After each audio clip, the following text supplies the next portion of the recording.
والله انتم المفروض تقوموا كل يوم الصباح، يكون واحد من الفروض بتاعتكم زي الصلاه، ها؟ تعتذروا من السودانيين دي، تعتذروا مننا كل يوم الصباح، فرض عديل عليكم.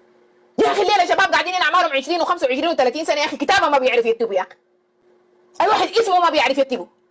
انتوا بتلعنوا اليوم اللي لماكم معانا، وقسما بالله احنا بقينا نلعن اليوم اللي جابنا ذاته في هذه الدوله، ها؟ ونحمل نفس الجناد ونفس الملامح. وات ذا هيل ذس؟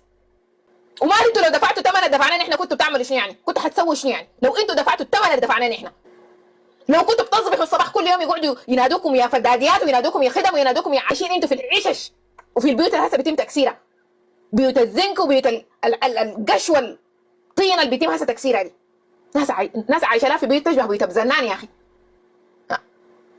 وده برضه مستخسرين انه فيه تجي تكسروا ليه؟ وما لو انتوا كنتوا متحملين 1 من 10 من احنا متحملينه ده كنتوا هتعملوا شنو؟ وبعد ده فوق عطس وفطس وهنا، والواحد لما تسمعه والله تحلف تقول الزول اللي بيتكلم معاك ده شاروخان، تخش تلقى نخرته اعرض من نخرتك، شلاليفه اكبر من شلاليفك، ها؟ شعره ده يلا ويامين يلا ويامين قادر يرددوا لتحت. قلت قال ده شنو؟ ما بيجوا هنا. والله انا لما دخلت شفت الصوره حقت الزول اللي بيتكلم بيخاطب الوقفه حقت دلقوا المحز ده، انا قلت قسما بالله العظيم والله الافارقه ديل دماغهم ضرب، وديني وايمان الافارقه ديل دخلت فيهم شريحه، ها؟ والله دماغهم ضرب. الراجل اسود مني بالنسبه له انا الصباح والليل، وديني وايمان شعراياتي دي شعرات اطول من شعر بنته ده حليفتها، او كان داري كبرني اطلع لي صوره بنته، بس انا ما بعرف حاجه من كده. قال شنو؟ ما بيشبهونا. يا راجل استهدى بالله، انت حلمان زي ما قاعدين تكتبوا لنا، ما عندك مرايه في البيت، كاميرا ما في، تليفون ما في، انتوا دماغكم ده ضرب ولا انتوا ده مرض؟ يجي يقول لك قال شنو؟ ان احنا عاداتنا وتقاليدنا واشياءنا لا تشبه هؤلاء من 200 انه احنا عاداتنا وتقاليدنا وعاداتنا ما قاعده تتشابه، يعني نحن شنو معنا عندنا شنو؟ زي ما قال دمنو وقال احنا خاتين لنا هنا صنم قاعدين نلف حوالينه يعني مثلا ولا شنو؟ من 200 احنا عاداتنا وتقاليدنا ما قاعده تشبهكم يعني؟ من 200 ده جديد كمان كرتونه، مو جاهو القرمصيص ده ولا هنا ولا في شنو؟ في شنو عادات وتقاليد اللي ما قاعدين تشبهوا بها الناس انتوا؟ هتيجي يقعد فلسفي نحن جبنا لكم الاسلام شيلوه، ما دايرينه، ما طلبناكم شيلوه، بالذله والاهانه شيلوه، ما دايرينه، دايرين نخش جهنم، ما دايرينه.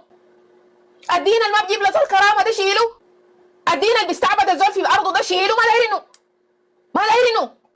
الله رؤوف رحيم يا زلمه جماعه نتقابلوا قدام، ما دايرينه.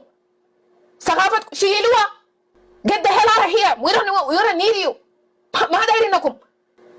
رجع ما دايرين، جبتوا لنا شنو انتوا؟ تزلونا بين هار وليه زي ده؟ شنو اللي انتوا جبتوا لنا تزلونا بين هار وليه زي ده؟ نتزلى هنا في الدنيا دي؟ نعيش في الدنيا، نعيش معززين مكرمين، نمشي نتزلى قدام مع الله، الله ذاته ارحم لنا منكم انتوا دي. نعيش في دنيتنا دي، في اراضينا دي، حياتنا دي، نعيشها معززين مكرمين، نمشي نتقابل قدام عند الله، نتزلى قدام مع الله، الله ده ارحم لنا من العيشه اللي احنا عايشينها معاكم دي. زي ما قال لا قدمنا لكم طلب، لا قلنا لكم تعالوا، لا قلنا لكم جيبوا لنا دين، لا قلنا لكم جيبوا لنا، كنا قبالكم عندنا دين وعندنا لغه وعندنا عندنا كله قاعد. جبتوا ده شيلوا، لو الى هذه النتيجه شيلوا ما دايرينه. جبتوا ده جاب لنا الذله والاهانه والبشتنه وبشتنه الحال والغضب، نحن بقينا عايشين في غضب 24 ساعه 7 ايام في الاسبوع. الشيء جبتوا ده ما نافع، عديل ما نافع معانا. انسان معزز مكرم قاعد في ارضه في بيته في هناك، تجي تدخل عليه تقول لك انا جبت لك، تقعد تعبدني انا، اعبدكم انتم منو؟ واحد لاف في لعمه في ارض واحد كجوري عشان يقعد ينبذ ويصير فينا حاله ليه نمشي يا ولد الفداد، امشي يا ولد البطيخ، ما عجبك جابك اراضي الفدادين شنو؟ عميان انت ولا عميان انت من الدمام ولا عميان من جده ولا عميان من الرياض ولا عميان من المدينه المنوره، داخل الشارع يا اخي. حاجه بتجبر شريفي ولا كنزي ولا بطيخي يكون قاعد مع ابارغه عبدت الاصنام ده، ما في. شيلوا شرفكم وهاشميتكم وحاجاتكم دي كلها شيلوا، ما في زول محتاج لا، ما محتاج لا، نحن محتاجين نعيش، محتاجين نبني مدارس، محتاجين نتعالج، نحن محتاجين للحاجات دي. شرفكم وهاشميتكم وحاجاتكم ما دايرينها. شنو تمتنوا علينا بحاجات كده احنا ذاتنا ما سالنا فيها يعني. وكان اولى بالشيء اللي جبتوه ده كان يأدبكم انتوا، كان نشوفوا فيكم انتوا الادب ده، الشيء جبتوا لنا ده تفتكروا انه حاجه كويسه، الاولى كان يأدبكم انتوا ده ويبقيكم بشر وبني ادمين وتكونوا رساله حقيقيه بتاع دين يعلمكم الاخلاق فعلا، كان نشوفوا فيكم انتوا. الليله الحقيقه والواقع، الليله المؤدبين والمحترمين والمتدينين والماسكين على الدين ده هم الافارقه ذاته. دايرين تيجي تتزايدوا عليهم باسم الدين. والله انا واحده من الناس، انا شخصيا يا اخوانا الليله ما حريص على حاجه، والله العظيم ما حريص على شيء، ما حريص على اي حاجه. انا انف يعني جبالك والله العظيم واحده من الحاجات.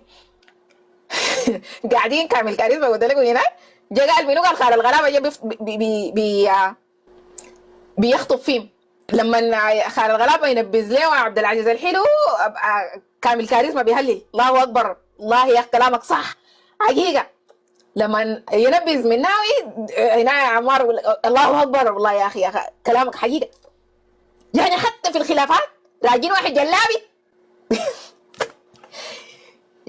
يجي عشان يبرد لكم النبيذ ويحل لكم خلاف ولا هنا عشان تنتصروا به في معركه. استغفر الله يا هذه دي بلد دي ما عندها حل، والله العظيم دي بلد ما عندها حل، ديني وايماني دي بلد ما عندها حل. يا اخي عليك الله، انتوا في العسكريه دي قاعدين يشربوا الاولاد دي شنو؟ قاعد يدربوكم في العسكريه، قاعد يدربوكم على شنو؟ اولادنا الكتار اللي قاعدين في الجيش قاعد يدربوكم على شنو؟ ها؟ قاعد يدربوكم على شنو في الجيش؟ عشان تكونوا بالمستوى ده من الخنوع والخضوع. بدربوكم على شنو؟ شربوكم شنو؟ وقسما بالله العظيم 1/10% من الكلام اللي قاعد يتقال لاهلنا ده لو بيتقال لناس في الجزيره ولا لناس في الشماليه وديني وايمان البلد دي كانت طبقوها على 6، كانوا طبقوها على 6. والله السما ده كان ما يعرف الواطه من السما في السودان ده، لكن ما بتحمل الفارغه دي الا انتوا ديل، ما بتتحملوا الفارغه والكلام الفاضي ده بتحملوا الا انتوا ديل. هينوا امهاتكم، الواحد يهينوا امه يهينوا حقيقه يا اخواننا. الانتصار الحقيقي الانتصار الحقيقي ما انك انت تمشي تمسك لك وزاره خالي بنك مركزي، وزاره ماليه خالي بنك مركزي، ولا انك انت تمسك لك. الانتصار الحقيقي، الانتصار الحقيقي انه الوزاره دي ما يقدر يشيلك منها زول بتوقيع بتاع جرد قلم، ما يقدر يشيلك منها بتوقيع بتاع جرد قلم. ده الانتصار الحقيقي. لما تجيب دوله ما يقدر اي بني ادم كل من هب ودب يشيلك منها بجرد قلم، بيكون في اجراءات